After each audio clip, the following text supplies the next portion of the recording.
지난 주간에 어느 성도님과 대화를 나누다가 재밌는 이야기를 들었습니다.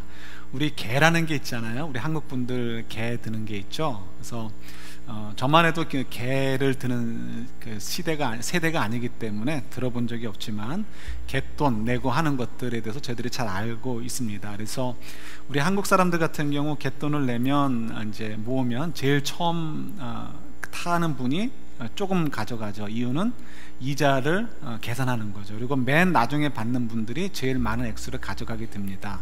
갯돈을 한 번도 부어보진 않았지만 제 머리로도 그는 쉽게 이해가 됩니다. 그렇지, 이자를 계산해야 되니까.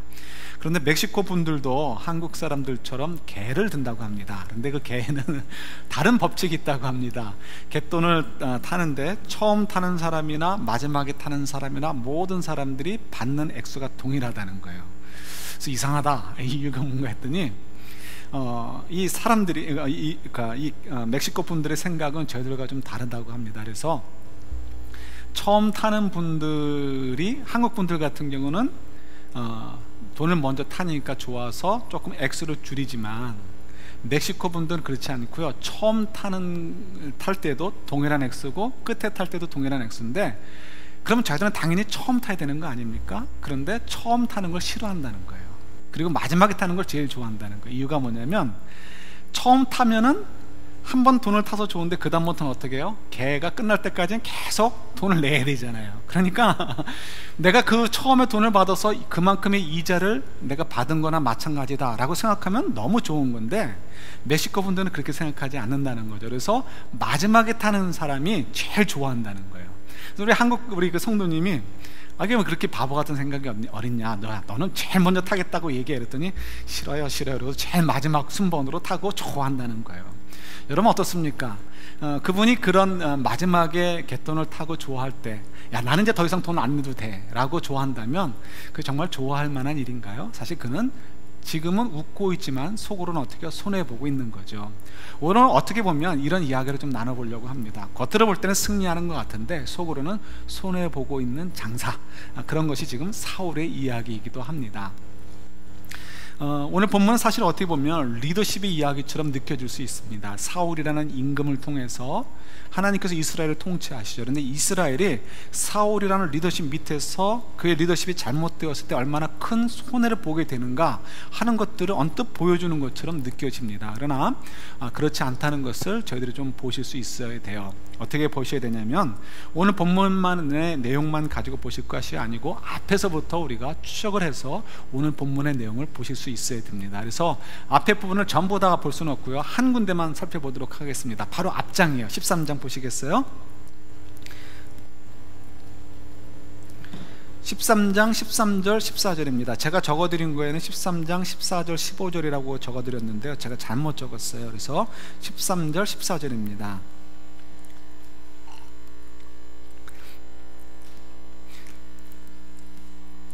구약성경 426페이지에 있습니다. 사무엘상 13장 13절 14절입니다. 같이 읽겠습니다. 사무엘이 사울에게 이르되 왕이 망령되이 행하였도다. 왕이 왕의 하나님 여호와께서 왕에게 내리신 명령을 지키지 아니하였도다. 그리하였더라면 여호와께서 이스라엘 위에 왕의 나라를 영원히 세우셨을 것이오늘 지금은 왕의 나라가 길지 못할 것이라. 여호와께서 왕에게 명령하신 바를 왕이 지키지 아니하였으므로 여호와께서 그의 마음에 맞는 사람을 구하여 여호와께서 그를 그의 백성의 지도자로 삼으셨느니라 하고, 여기까지만 읽도록 하겠습니다. 이 이야기는 어떤 상황에서 벌어지게 된 거죠? 사울 임금이 한 가지 죄를 지었을 때, 실수를 했을 때 하나님께서 사무엘을 보내셔서 질타하시는 내용입니다. 사울이 어떤 죄를 졌죠? 그것은 하나님의 제사장들이 아니면 할 수 없는 제사를 왕이 직접 드리는 죄를 지었습니다. 그래서 하나님께서 그에 대한 분노를 하시면서, 사울, 너에게서 이제 왕권을 옮겨서 다른 사람에게 주어지게 될 거야 라고 이렇게 얘기하시는 거죠. 굉장히 무서운 이야기입니다. 그런데 그 이야기가 이제 진행이 되면서 이제 사실 오늘 본문에도 영향이 끼치고 있는 것을 저희들이 보실 수 있습니다. 그래서 오늘 그 얘기를 좀 하려고 합니다. 근데 그 전에 우리가 좀 먼저 좀 생각을 해보고 싶은 것이 있어요. 우리가 좀 기분이 좀 상쾌하게 가야 될 것이 있습니다.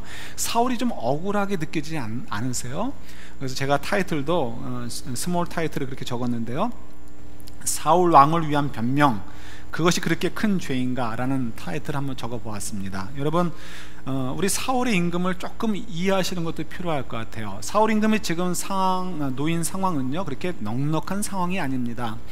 사울 임금이 이제 이 블레셋 군대와 대치하고 있습니다. 그런데 블레셋 군대는 칼을, 철기 문화가 들어와 있었기 때문에 칼을 들고 있었습니다. 그런데 이 이스라엘 사람들만 해도 아직 철기 문화가 들어오지 않아가지고 대장장이가 없어요. 그래서 성경에도 기록되어 있듯이 전쟁하러 나왔는데 뭘 가지고 나왔다고요? 몽둥이하고 좀 잘 된 사람이 곡괭이를 가지고 나왔단 말이에요. 근데 블레셋 사람들은 싸움을 잘하는 사람이고 좀 굉장히 어그레시브한 사람들입니다. 반면에 이스라엘 사람들은 그렇지 않죠. 농사일하고 목동일 하다가 전쟁이 났어요 하는 얘기를 듣고서 모여든 사람들입니다. 서로 대치하고 있습니다. 이스라엘 사람들이 바보가 아닌 이상은 비교가 되는 거죠. 야, 우리가 싸워서 이길 수 있을까? 저쪽은 칼을 들고 있어요. 이쪽은 몽둥이를 들고 있어요. 오죽 이 이스라엘 땅에서 칼이 중요하면, 우리 본문에서도 여러분 보셨겠지만 요나단 같은 경우 자기 칼을 직접 들고 다니지 않아요. 소중하기 때문에 들고 다니는 사람이 따로 있을 만큼 그렇게 소중한 거였죠. 그러니까 이건 게임이 되지 않습니다. 저쪽은 아주 중무장되어 있고 이쪽은 아주 제대로 무장이 되어 있지 않습니다. 저 사람들은 싸움을 걸려고 준비하고 온 사람들이고 이쪽은 방어하려고 마지못해 전선에 나가 있습니다. 싸움을 좋아하는 사람들과 싸움에 익숙하지 않은 사람들이 서로 대치하고 있습니다. 이스라엘 사람들이 그걸 보면서 마음에 불안한 요소가 생기기 시작을 합니다. 이때쯤 되면 리더십이 결정해서 해야 될 일이 있습니다. 당시 고대 근동, 물론 중국에 이런 데도 마찬가지지만요, 전쟁을 앞두고 군사들의 마음을 잡기 위해서는 어떻게 해야 돼요? 비전을 줘야 됩니다.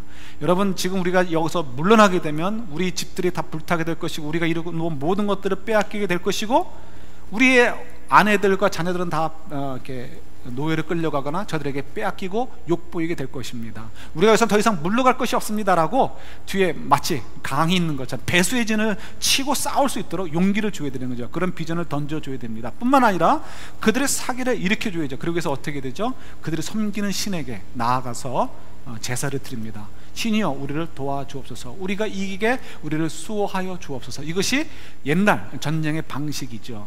지금 이스라엘 입장에서 지금 그것이 필요한 때입니다.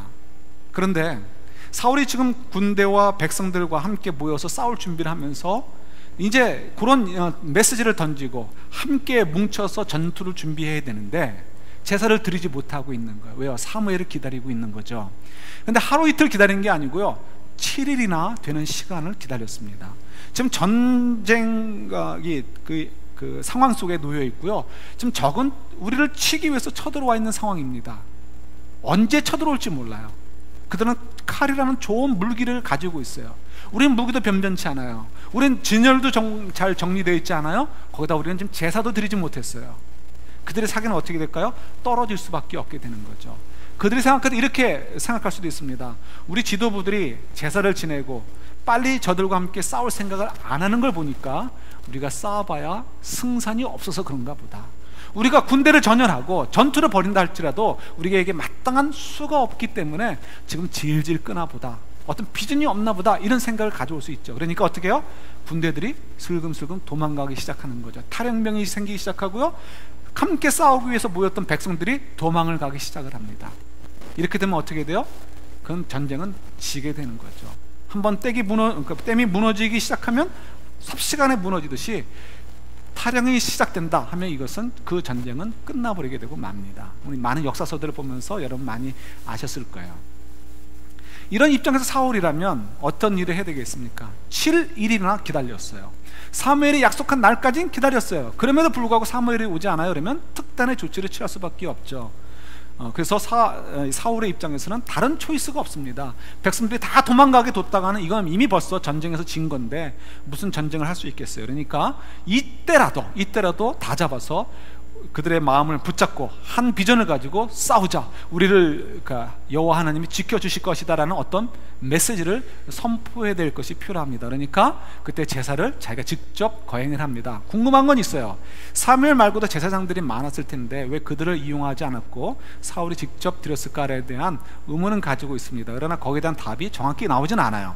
어쨌든 간에 그런 죄를 졌습니다. 그래서 이제 하나님께서 진노하셔가지고, 야, 너 왜 나의 명령을 어기고 왕이 하면 안 되고 제사장만이 해야 되는 제사를 네가 드렸니? 라고 진노하시면서, 조금 전에 우리가 13장에서 읽었던 말씀대로 너와 너희 가문을 내가 이제 버렸어. 내가 이제 다른 사람을 통해서 이 왕가를 이루고 이스라엘의 통치를 맡길 거야 라는 이제 예언을 하게 하시는 것을 저희들이 보게 되죠.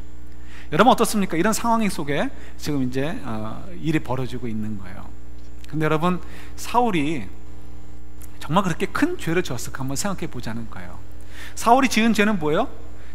제사장만이 해야 되는 일을 자기가 했다는 거예요, 일반 사람인. 근데 여러분, 이런 일들이 사실은 다른 곳에도 있습니다. 그래서 우시아 임금 때에도 그가 이렇게 하나님께서 하지 말라는 거, 성소에 들어가서 향불을 피우다가 결국은 문둥병에 걸리는 일이 생겼습니다. 그는 그럴 만해요. 왜냐하면 그가 지금 우시아가 이렇게 하나님께 나가서 향을 드리는 것은 너무 교만에 빠져 있었기 때문에 그렇습니다. 그가 하나님의 축복을 받아서 그랬는지 전쟁을 하는 것마다 이겼고요. 심지어는 그의 영토가 애굽 그 바운더리까지, 애굽의 그 경계까지 내려갈 만큼 땅덩어리가 많이 늘어났습니다. 그러니까 교만해가지고 마음속에 왕이면 무슨 일인지 할 수 있어, 이런 생각이 빠져가지고요, 성소에 들어가서 향불을 드리려다가 일을 저지르게 되는 거죠. 제사장들이 말렸습니다. 왕이시여, 그건 당신이 할 수 있는 일이 아닙니다. 그럼에도 불구하고 우시아 임금은 어떻게 지금 교만에 빠져가지고 너 내가 하는데 네가 뭐야 하면서 결국 하다가 이제 하나님한테 벌을 받아서 문둥병에 걸리게 되죠. 그러나 이 우시아 임금과 이 사울 임금의 놓인 상황은 전혀 다른 이야기입니다. 예를 들어서 지금 또 다윗의 이야기를 들어볼게요. 우리가 이제 다음부터는 이제 다음 달 정도부터는 다윗에 대해서 우리가 깊이 들어갈 텐데요. 그때 여러분 기억하시다 늘 한번 사울 임금과 비교해 보세요. 자, 한 에피소드만 비교해 보면 이런 일이 있습니다. 다윗이 사울 임금을 피해 도망가다가 너무 굶주리니까 배가 고파서 제사장을 찾아갑니다. 그래서 제사장에게 진설병을 달라고 하죠. 근데 진설병은 누구만 먹을 수 있어요? 제사장만 먹을 수 있어요. 굉장히 눈치들이 빨라요, 그죠? 그래서 제사장들만 먹을 수 있어요. 그것도 성소 안에서 먹어야 되는 거예요. 그런데 어떻게 해요? 다윗은 제사장을 속이고 거짓말을 하고요, 그리고 진설병을 갖다가 자기가 먹습니다. 둘 다 어떻게 돼요? 어떻게 보면 둘 다 제사장이 아니면 할 수 없는 일을 서로 범한 거예요. 그런데 다윗은 하나님께서 그를 거기서 내치지 않으셔요. 그러나 사울은 내치시는 것을 보게 되는 거죠. 그럼 그 차이가 무엇일까라는 거예요. 그 차이가 또 생각해 볼 것이 있습니다. 다윗의 경우는요, 한 번만 그런 실수를 한 게 아니에요. 심지어는 여러분 너무 잘 아시는 것처럼 남의 여인을 자기 것으로 만들고 그것이 들킬까 봐 어떻게 그 남편까지도 죽여버리는 그런 죄도 지었어요. 그럼에도 불구하고 하나님께서는 다윗을 아웃시키지 않으셨습니다. 그를 끝까지 자기의 자녀로 인정하셨어요. 그리고 그를 인도해 주셨어요. 반대로 사울은 그만큼 누구를 죽이지도 않고 누구의 아내를 탐하지도 않았어요. 그럼에도 불구하고 사울은 그 단 한 번의 사건 때문에 아웃되는 그런 일을 당하고 맙니다. 이유는 뭘까요? 그죠? 계속해서 우리가 질문해 보는 거예요. 우리 여기서 또 예수님의 말씀을 또 생각해 볼 만한 거죠. 예수님 뭐라고 얘기하시죠? 너희들에게 죄를 지은 자가 있냐? 몇 번까지 용서해 주라? 70번에 7번까지, 70번에 7번까지. 그러니까 살지 말고 끝까지 용서해 주라는 거예요. 만수를 얘기하는 거죠. 아니, 우리에게 가르쳐 주시는 분은 70번에 7번까지 용서해 주라고 가르치시고 당신께서는 한 번에 아웃시켜요? 그럼 말이 안 되잖아요. 이유가 있겠죠. 그 이유가 무엇일까? 우리가 다음에도 또 이거를 자세히 다루겠지만요, 우리가 오늘은 조금만 맛배기로 조금만 생각을 하고 넘어가려고 합니다. 이유는요, 다른 데 있지 않고요, 사울에게 한만 눈을 비비고 봐도 찾을 수 없는 한 가지가 있었다는 거예요.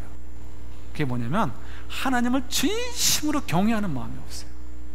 하나님의 말씀을 듣고서 자기의 삶을 드리는 것이 아니고 자기의 욕심을 위해서 하나님을 이용하는 모습만 보이지, 정말 하나님 앞에서 겸비해서 하나님께 의지해서 하나님이 원하시는 뜻을 찾아서 그분의 음성을 따라 순종하며 나아가려는 그런 모습은 그에게 보이지 않았다는 거예요.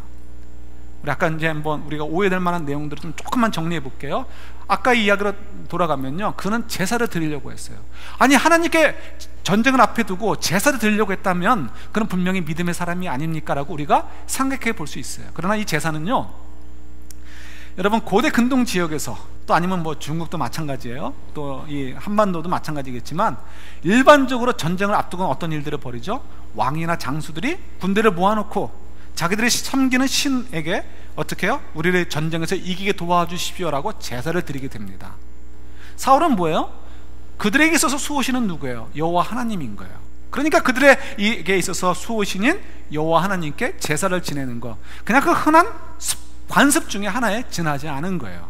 그러니까 그가 하나님께 제사를 드렸다고 해서 정말 전심으로 마음과 뜻과 정성을 다해서 하나님이 아니면 안 됩니다라고 구원을 요청하는 그런 제사다라고 생각하시면 오해가 될 수 있어요.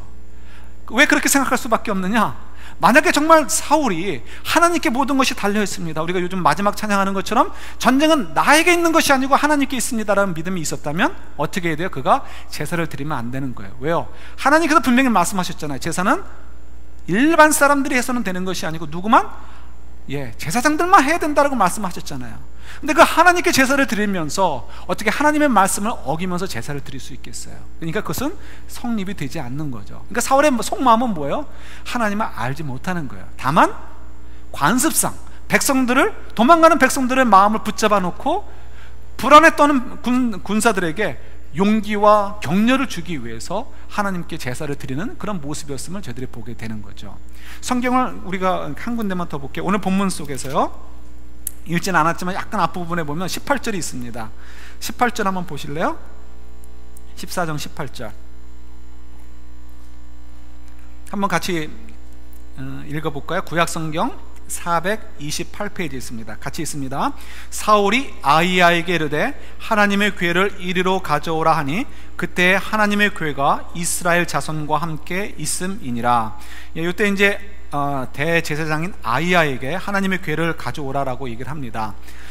그때 이제 그 가져오라고 하면서 뭐 여러 가지 이유가 있겠죠. 근데 그 중에 하나가 뭐냐면, 이 궤를 운반하는 책임자, 관리 책임자는 누구예요? 제사장인 거죠. 그러니까 아히야가 궤와 함께 와야 되는 거예요. 그런데 이제 막상 이제 이 전쟁이 막 발발할 것 같은 분위기가 있으니까 어떻게 해요? 오지 말라라고 얘기를 합니다. 올 필요도 없다, 어차피 싸우기로 결정했으니까. 그 얘기 뭐냐면, 사실은 원래는 이 아히야를 통해서 그가 확인하고 싶었던 것이 있습니다. 뒤에도 나오지만 이제 우림과 둠밈이라는 것을 가지고 당시에는 점을 치는 일이 있었습니다. 우리 사진 하나 준비했는데요, 대제사장이 입는 옷에 보면 에봇이라는 이제 그 앞치마 같은 거 있죠. 옐로우랑 화이트 계통으로 된 거, 그 앞치마 같이 생긴 거라는 것이 있습니다. 그 에봇이라고 하는데요, 그 에봇의 주머니에 우림과 둠밈이라는 돌 같은 거겠죠. 그런 것을 가지고 넣어놓고 있었습니다. 그래서 그걸 가지고 점을 칩니다. 그러니까 점을 친다는 것은 우리가 얘기하는 쉽게 이해하기 위해서 점을 치는 거고, 다른 말로 표현한다면 하나님의 뜻을 확인하는 과정을 이제 제비뽑기 형식으로 행했습니다. 그래서 지금은 정확히 어떻게 그런 일들이 벌어졌는지에 대해서는 알지 못하지만 학자들에 의해서 정리된 바는 이렇게 추측을 하는 거예요. 우림과 둠밈이라는 이제 구별되는 돌들이 있고요, 그것이 보석이든 돌이든 간에 그걸 집어넣어 놓고요, 주머니에 넣고 이렇게 결정을 하는 거죠. 예를 들어 전쟁이다 그러면, 하나님 우리가 이 전쟁을 할까요 안 할까요, 나갈까요 말까요, yes or no 결정하는 거예요. 그 이 둘 중에 하나를 선택을 하는 거예요. 그래서 우리가 손을 집어넣어서 우림이 걸려들게 되면 어떻게 돼요? 아, 예스구나 하고서 전쟁에 나가는 거예요. 근데 한 번만 뽑으면 뭐 이건 정말 복골복이죠. 그러니까 한 번 해가지고 안 되니까 세 번을 연거푸 하는데 세 번 다 우림이 나오면 예스가 되는 거예요. 근데 만약에 노는 어떻게 되느냐 하면 그러니까 이렇게 둠밈이 세 번을 연거푸 이렇게 걸릴 때, 그때 이걸 통해서 노라고 대답하시는구나 하는 것을 알게 되는 거죠. 그런데 지그재그로 나와요. 그러면 어떻게 돼요? 하나님 지금 우리에게 응답하지 않으시네, 무슨 일이 있을까, 이렇게 의심을 하게 되는 것입니다. 그러니까 지금 여호와의 궤가 온다 하는 것은 어떻게 보면 엘리 제사장 때처럼 여호와의 궤가 있으면 하나님의 능력이 우리와 함께 하실 거야 라는 그런 막연한 기대, 이건 믿음이 아니에요. 그러나 기대, 또 그 다음에 제사장을 통해서 우림과 둠밈을 통해서 하나님의 뜻을 알아보려는 마음도 가지고 있었던 것 같아요. 그러나 여러분, 여기서도 우리가 혼돈하면 안 되는 것이 뭐냐면 이것이 정말 사울이 하나님의 그 인도하심을 정말 간절히 삼으면서 했다기보다는 어떤 관습적인 차원에서 그냥 했던 것을 보게 되는 거예요. 그러니까 어떻게요? 막상 저쪽 진중에서 어떤 움직이는 것을 보이게 되니까 그때는 스탑, 뭐 하나님께 뭐 뜻 묻고 뭐 안 묻고 이거 뭐 필요 없다 이거죠. 우리 나가서 싸울 거다 스스로 결정하고 나가는 거예요. 그에게 있어서는 어떻게 해요? 다윗은 나중에 보시게 되지만 다윗은 초의 순간까지도 하나님께 물으면서 나아가는데 사울은 그러지 않은 모습을 보여주게 되는 거죠. 그 얘기 뭐예요? 사울은 지금 하나님을 진심으로 경외하고 의지하는 마음, 의존하는 마음이 없다라는 것을 보여주는 거예요. 근데 우리가 의문이 가는 거 하나가 있습니다. 뒤에 보면 이제 사울의 명령대로 군대가 음식을 먹지 못하게 하는 상황을 맞이하게 됩니다. 이것도 굉장히 이제 어리석은 리더십을 발휘하게 되는데요. 나중에 좀 얘기하도록 하고요. 그때 그 음식을 섭취한 사람이 한 명 있는데 요나단입니다. 그의 아들이죠. 근데 그가 아버지가 명령을 내린 것을 모르고 이 꿀을 한번 지팡이에 찍어서 입에 대가지고 눈이 밝아졌습니다. 그러니까 그만큼 허기졌던 거죠. 근데 나중에 그것을 알고서 누가 음식을 몰래 먹었느냐라는 걸 이렇게 밝혀낼 때 이 우림과 둠밈을 통해서 찾아내게 됩니다. 그때 하나님께서 그를 도와주셔서 찾게 되었는지 아니면 우연이었는지 그건 저희들이 정확히 알 수가 없어요. 하나님께서 도와주셨다면 이유가 있어야 되는데 거기 이유가 없어요. 굳이 이유가 있다면 너의 생각이 얼마나 어리석으냐, 너의 리더십이 얼마나 미련하냐 하는 정도를 밝혀내는 것에 지나지 않습니다. 왜요? 그때 그 전투에서 이기는 데에는 사울이 한 것은 없어요. 요나단이 그 전투에서 영웅적인 역할을 했기 때문에 그 승리를 얻게 되는 거죠. 그러니까 그걸 통해서 혹시라도 아마도 이 사울 임금이 내가 얼마나 어리석었는가를 발견하게 하는 것 외에는 하나님 다른 이유와 목적이 있었던 것은 아닌 것 같아요. 자, 이제 다시 돌아온다면 좁혀서 얘기한다면 이거예요. 사울에게서는 하나님을 경외하는 마음을 찾아볼 수가 없어요. 하나님을 의지하는 마음을 찾아볼 수가 없어요. 단지 그가 했던 그 어떤 종교적 행위들은 자기의 만족 혹은 또 백성들의 만족을 위해서 관습적으로 행하는 열심에 지나지 않지 정말 하나님을 경외하고 하나님을 두려워해서 행했던 일들은 없다는 거예요. 그러니까 하나님 보실 때도 너무 잘 아시는 거죠. 그래서 우리가 사울에게는 이것이 없었구나. 어떤 것이 없어요? 하나님을 경외하는, 또 하나님을 정말 의지하는 그런 믿음이 없었구나. 그러니까 어떻게 돼요? 하나님이 그를 맺히시는 것이 당연하게 되는 거예요.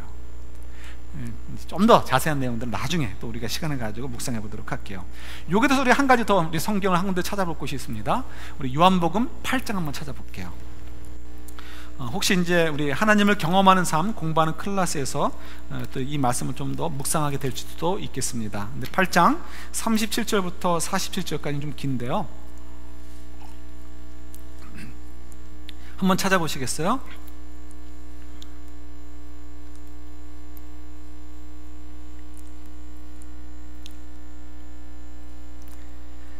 39절 그리고 44절 그리고 47절 이 세 절만 읽겠습니다. 39절 제가 먼저 읽을게요. 대답하여 이르되 우리 아버지는 아브라함이라 하니 유대인들이 이렇게 대답하는 거예요. 예수께서 그 대답을 들으시고 이제 또 대답하시는 거죠. 이르시되 같이요, 너희가 아브라함의 자손이면 아브라함이 행한 일들을 할 것이오늘. 그렇게 안 한다는 거예요. 그래서 44절에 또 이제 예수님께서 그들을 향해서 얘기합니다. 같이 있습니다. 너희는 너희 아비 마귀에게서 났으니 너희 아비의 욕심대로 너희도 행하고자 하느니라. 그는 처음부터 살인한 자요 진리가 그 속에 없으므로 진리에 서지 못하고 거짓을 말할 때마다 제 것으로 말하나니 이는 그가 거짓말쟁이요 거짓의 아비가 되었음이라. 마지막 47절이요. 하나님께 속한 자는 하나님의 말씀을 듣나니 너희가 듣지 아니하면 하나님께 속하지 아니하였음이로다. 아멘. 지금 이 말씀은 무슨 얘기냐면 하나님의 일을 하는 것을 하시는 예수님을 방해하는 유대인들을 향해서 예수님께서 굉장히 냉정하게 얘기하시는 거죠. 야, 너희들은 도대체 누구의 자손이냐? 예수님께 그들이 대답하죠. 우리는 아브라함의 자손이라는 거예요. 맞죠? 그들은 아브라함의 자손이 맞습니다. 근데 예수님께서는 너희들이 아브라함의 자손이지만 그는 혈적으로 아브라함의 자손이지 실제로 너희들은 아브라함의 자손이 아니다라고 얘기하십니다. 왜냐하면 너희들이 아브라함의 자손이라면 아브라함이 행한 일들을 너희들도 행할 텐데 그러지 않기 때문이라는 거죠. 그래서 뭐라고 얘기하십니까? 너희들은 사단의 자녀라는 거예요. 예수님이 이 자리에 와가지고 저희들을 보면서 너희들은 사단의 자녀라고 얘기하면 어떻게 되겠습니까? 회개합니다 하겠어요? 아니죠. 피가 거꾸로 쏟아질 것 같으면서 뭐라고요? 뭐라고 얘기하시는 겁니까? 우리가 신앙생활은 몇십 년 했고 세례도 받았고 내가 3대째 4대째 신앙생활하고 있는데 유대인들은 더 피가 거꾸로 쏟을 만한 일이죠. 몇십 대 이상을 갖다가 어떻게 해요? 아브라함의 자손으로 이렇게 그런 프라이드를 가지고 할례를 행하면서 살고 있는데 예수님 뭐라고 얘기하십니까? 너희들은 아브라함의 실질적인 자손이 아니고 너희들은 사단의 자녀야, 하나님의 자녀가 아니야 라고 얘기를 하시는 거예요. 이유가 뭐냐면 여기 있다는 거예요. 너희들의 모습을 보라는 거예요. 너희들의 모습 가운데 어떻게 아브라함의 자손다운 모습이 있냐는 거예요. 아브라함의 자손은 특징이 있다는 거예요. 혈액의 특징이 있는 것이 아니고 DNA, 육적인 DNA 특징이 있는 게 아니고 삶의 특징이 있다는 거예요. 그 특징이 뭐예요? 하나님의 일을 하느냐 아니냐라는 거예요. 아브라함의 일이라는 것은 다른 것이 아니고요, 하나님의 일을 섬기느냐 아니냐는 거예요. 아브라함이 왜 자기 고향 땅을 떠났어요? 하나님의 축복을 받기 위해서요? 우리가 오해하는 거예요. 물론 그 말이 맞아요. 그런데 오해가 될 수 있는 건 뭐냐면 아브라함은 자기 인생을 살는데 자기 인생을 살면서 하나님의 더 큰 복을 받기 위해서 그 고향 땅을 떠난 게 아닌 거예요. 우리 인생을 살다가 좀 더 잘 살아보려고 이민을 왔어요. 그것과는 차이가 있다는 것입니다. 그 얘기는 뭐냐면 아브라함은 좀 더 잘 살기 위해서 이민을 간 것이 아니고요, 하나님의 일을 위해서, 하나님의 계획을 위해서 자기 인생을 포기하고 이민을 간 것이 아브라함이에요. 내 인생이 좀 더 풍요로우기 위해서 이민을 간 것이 아니고 하나님의 뜻을, 그러니까 하나님께서 인도하시는 것을 따라가는 것이 아니고요, 하나님의 일을 위해서 자기 인생을 포기했기 때문에 하나님의 인도하심을 따라갔다는 거예요. 그래서 하나님께서 어떻게 얘기하셨죠? 창세기 12장 3절 말씀대로 내가 너를 복의 근원으로 삼을게, 너와 내 자녀들을 축복해서 큰 민족과 나라를 이루고 모든 민족에게, 모든 사람들에게 복이 되도록 할게. 하나님의 그런 계획을, 그 계획을 이루도록 하기 위해서 하나님께서 그를 부르셨을 때 그가 어떻게 해요? 순종하고 따라간 거예요. 그러니까 자기 인생을 포기하고 하나님의 계획과 뜻을 따라 살려고 했던 것이 아브라함의 일인 거죠. 차이가 있어요? 그 구분을 잘 하실 수 있어야 돼요. 그런데 유대인들은 어떻습니까? 그렇지 않았다는 거예요. 아브라함처럼 자기 인생을 포기하고 하나님께서 원하시는 삶을 살기 위해서 사는 것이 아니고요, 자기들의 욕심을 채우려는 삶을 살았다는 거예요. 그걸 위해서 하나님을 이용하는 거죠. 하나님을 섬기는 거고요. 그걸 위해서 하나님께 제사를 드리는 거고, 사울처럼 하나님께 나아가는 거였죠. 하나님은 아시는 거죠. 그러니까 하나님께서 그것을 구분하셔서 말씀하시는 거예요. 그래서 얘기하십니다. 예수님 얘기하시는 거 아주 냉정하게 얘기하시는 거죠. 너희들이 하나님의 음성을 들으면서 하나님께서 너희들에게 요구하시는 인생을 사니? 너희들이 그렇지 않지 않느냐? 이유는 뭔지 아느냐? 너희들이 하나님의 자녀가 아니고 사단의 자녀이기 때문에 하나님의 음성을 들을 수 없어서 하나님의 뜻을 너희들이 행할 수 없는 거야 라고 지적을 하고 계시는 거죠. 사울은 바로 그랬다는 거예요. 그의 모습 속에서 하나님의 음성을 들으면서 하나님이 원하시는 것을 쫓아서 섬기는 것이 없어요. 늘 자기의 욕심과 자기의 어떤 이렇게 목적을 이루기 위해서 하나님을 이용하려고 하고 그런 종교적 열심을 표현할 뿐이지, 실제로 자기가 정말 하나님과 더불어 교제하면서 하나님의 음성을 들으면서 하나님이 원하시는 일들을 하는 일에는 그가 굉장히 소홀했던 것을 볼 수 있는 거죠. 이유는 뭐예요? 그가 100% 개런티 되는 얘기는 아니지만 제 생각엔 그가 하나님의 자녀가 아니었기 때문인 거죠. 하나님의 자녀가 아니니까 하나님이 그에게 기회를 주실 이유가 없어요. 결국 하나님의 진짜 자녀인 다윗에게로 기회가 넘어가게 되고, 그에게는 많은 넘어짐이 있음에도 불구하고 하나님이 계속해서 오뚜기처럼 일으켜 세우셔가지고 하나님의 목적을 그를 통해서 이루시는 것을 저희들이 말씀을 통해서 확인하게 됩니다. 중요한 건 뭐야? 사울에게는 하나님의 말씀을 들을 수 있는 능력이 없어요. 그분을 따라갈 능력이 없는 거죠. 우리가 오해하지 않아야 될 것 하나 또 있는데요, 사울에게 성령께서 임했다가 나가시는 것을 우리가 압니다. 근데 그 성령이 임했다가 나가는 것은 제 생각엔 마음의 할례의 의미로서의 성령이 들어오신 것이 아니고요, 왕으로서의 어떤 특별한 역할을 위해서 은사로서의 성령이 임했다가 나간 것으로 이해하는 것이 맞는 것 같아요. 예를 들어서 발람과 발락의 사건 때 발람이 그런 일을 하는 것, 어떤 예언을 하는 것, 하나님의 자녀가 아니지만 그때 성령이 임해서 하나님의 일을 예언하게 하시는 것들, 이런 것들, 고레스 황제, 그가 하나님의 백성이 아니에요. 그러나 성령께서 그를 임하셔서 그의 마음을 감동시키셔서 하나님의 일을 하게 하시는 것들, 이런 것들은 뭐예요? 하나님께서 사용하시기 위해서 은사를 잠깐 주셨다가 빼시는 것, 이런 일들은 있을 수 있는 거죠. 그러니까 사울도 그런 수준이 아니었을까라고 생각을 하는 거예요. 자, 이제 저희들이 이제 오늘 본문 속에 들어와서 이제 마무리를 좀 하려고 합니다. 여러분, 1954년에 쓰여진 소설 가운데 황순원 씨가 쓴 소설이 있습니다. 아시는 분 계세요?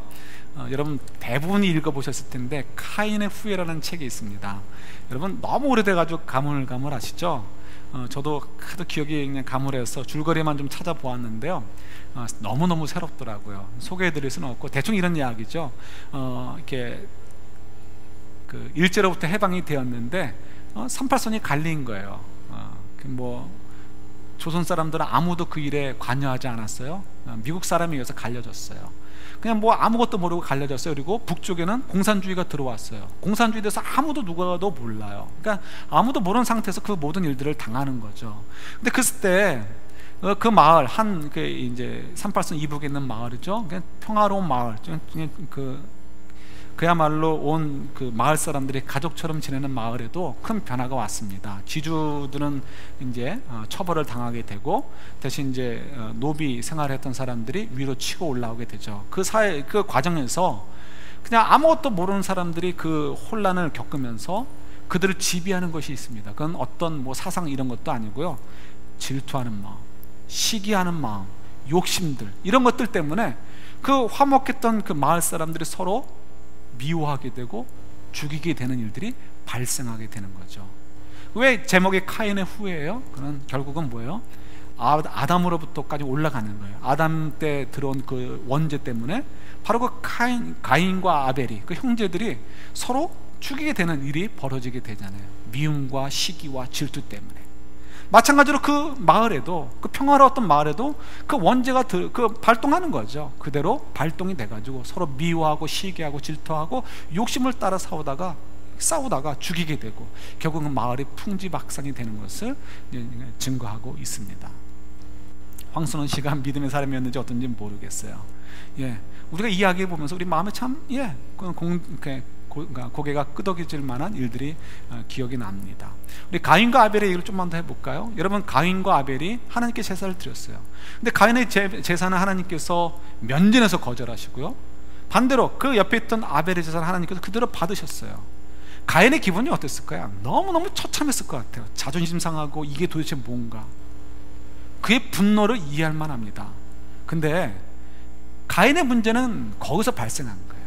분노가 나도 문제는 누구에게 있는 거예요? 자기에게 있단 말이에요. 그러면 그 문제를 해결하기 위해서 자기가 체인지 되어야 되는 거죠. 그러나 그 원죄 때문에, 그 원죄가 발동을 하니까 어떻게 돼요? 그 화살이 자기한테 오지 않고 누구한테로 가는 거예요? 아벨에게로 가는 거예요.